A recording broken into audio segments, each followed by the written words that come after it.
might be very disheartening to see at what small scale you have to begin improvements, right? But the truth of the matter is that tends to scale exponentially. Is once you start making improvements, the improvements feed back upon themselves. And so even if you have to start out small, it doesn't take very long before you're on the upward trajectory, and it's not linear. You know, you can fail precipitously, right? But you can also succeed precipitously. Once you get the ball rolling, positive things tend to aggregate together, and you can make a lot of progress even if you start from a pretty damn dismal place. Responsibility in some sense, that's maturity, but I would also say that's the adventure of your life. And how is that tied to the idea of sacrifice? Well, what do you have to sacrifice if you're responsible? And the answer is you have to sacrifice your short-term, hedonic, and immature whims, right? So if you're a child, if you're 2, you're impulsive, and that means that you only act for the moment, and you only act in relationship to what it is that you, as a singular individual, want in that moment. And that's just not a tenable solution to the complexities of life, because you don't just exist in a moment. You exist as an iterated set of identities across time.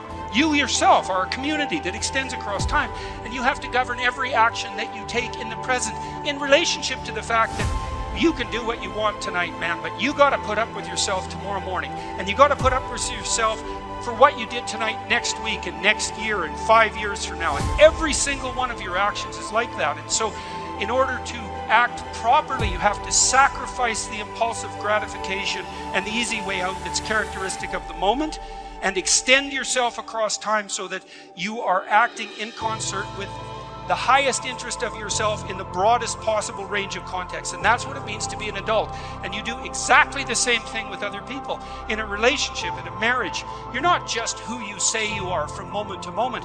You have to negotiate very carefully with your wife or with your husband on an ongoing basis, every week, every moment in some sense, while you're communicating, to understand not only how you can get what you need and you want, which may be necessary and important, especially in the long run, because you have to treat yourself properly, but so that you can do that in a way that your partner can also get what he or she needs and wants, in a way that makes both of you more likely to get what you need and want over the long span, and more so than you would get if you were alone.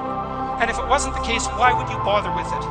And then you have to incorporate children into that too, and that gets to be a more complex unity. So if there's 5 of you, well, how do you balance your individual needs and wants with that small collective? And that's the negotiation process that goes on in a family. And hopefully you do that too in the spirit of reciprocity and truth and love. And you take on that responsibility, and that's the core aspect of sacrifice.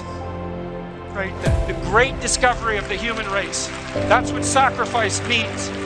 And you sacrifice the foolishness of yourself. You sacrifice the momentary foolishness of yourself to the highest good that you can possibly imagine.